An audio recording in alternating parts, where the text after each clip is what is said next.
Everyone, welcome to vlog by Anu Adi. तो आज मैं आप लोगों के साथ शेयर करने वाली हूँ मेरी ईद की शॉपिंग का व्लॉग, जो कि डालने में मैं बहुत लेट होगी क्योंकि मैं अपने पाकिस्तान के व्लॉग शेयर कर रही थी। तो ईद की शॉपिंग करने पहुंचे हम बुर्जुमान, और बुर्जुमान में ऑलरेडी बहुत ज्यादा सेल लगी हुई थी। दुबई में ना ये बहुत प्यारी बात है कि जब भी कोई ओकेजन होता है, चाहे वो ईद हो, क्रिसमस हो, न्यू ईयर हो, तो कोई ना कोई सेल जरूर लगती है और वो बहुत ज्यादा अच्छी होती है। हम यहाँ मॉल में ऊपर आए और यहाँ पर लगा हुआ था छोटा सा प्यारा रमजान बाजार। यहाँ पे ना सारे पाकिस्तानी कपड़े थे, बैग्स थे, ज्वेलरी थी, तो बहुत सब कुछ अच्छा लग रहा था। मुझे ना इस बार कुछ डिफरेंट लेना था, इसलिए हम गए R&B पर, जहाँ फ्लैट लगी हुई थी 30% सेल, और यहाँ पर आदि बाथ एंड बॉडी वर्क्स में न्यू फ्रेग्रेंसेस चेक करने लगे।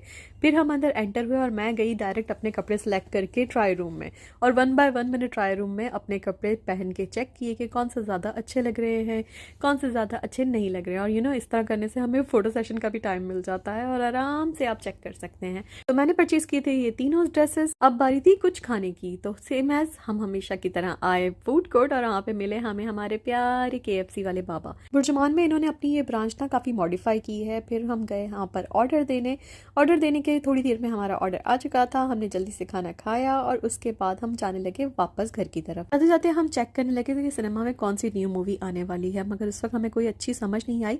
लेकिन एक मूवी थी जिसका मुझे बहुत ज़्यादा इंतजार था, और मैं वहाँ पर उसका पोस्टर देख के आई वाज लाइक ये जब रिलीज होगी तो मैं ज़रूर देखने आऊंगी, जो कि थी भूत बंगला, और उसका व्लॉग मैं आप लोगों के साथ ज़रूर शेयर करूंगी। फिर हम यहाँ से बाहर आने लगे और फिर मुझे नज़र आया यहाँ पर एक रोबोट। वैसे तो ऐसे रोबोट्स मैंने अक्सर हॉस्पिटल्स में देखे जो लोगों को पानी की बोतल सर्व करे, तो ये मेरे पास आया और मैंने इसे बाय किया और ये चला गया। बहुत ज़्यादा क्यूट लग रहा था। फिर हम यहाँ से नीचे आए और सडन ऑफ द मोमेंट जब हम बाहर जाने लगे, तब आदि को रियलाइज़ हुआ कि उनकी कैप तो कहीं रह गई है। मैंने पूछा कहाँ, तो कैप कहाँ रह गई है, ये भी उन्हें याद नहीं था। फिर बारी थी हमारी वापस ऊपर जाने की। ये मॉल इतना बड़ा भी नहीं है मगर इतना छोटा भी नहीं है कि आप 2-4 चक्कर लगा सकें। मुझे याद है जब मैं पहली बार पाकिस्तान से आई थी और यहाँ पर इस मॉल में मैं खो गई थी, मुझे एग्जिट ही नहीं मिल रहा था। आदि के अकॉर्डिंग वो अपनी कैप R&B में ट्राई रूम में भूले हैं, मगर वहाँ पे उन्हें नहीं मिली। उसके बाद हम यहाँ से निकले तो अभी मुझे एक प्यारा सा रोबोट एक और नजर आया। लगता है आज रोबोट का दिन था और ये इतना क्यूट लग रहा था। फिर हम गए फूड कोर्ट की तरफ ताकि चेक कर सकें, शायद हमने जहाँ खाना खाया आदि अपनी वहाँ कैप भूले हैं, मगर यहाँ भी चेक करने के बाद पता चला कि नहीं, यहाँ पे भी मौजूद नहीं है। फिर हम यहाँ से आगे आने लगे और फिर आदि अपने दिमाग पे जोर डालने लगे कि वो कैप कहाँ भूले हैं। फिर उनको सडनली याद आया कि लास्ट टाइम वो वॉशरूम गए थे हाथ धोने और शायद वहाँ पर अपनी कैप भूल कर आ गए हैं।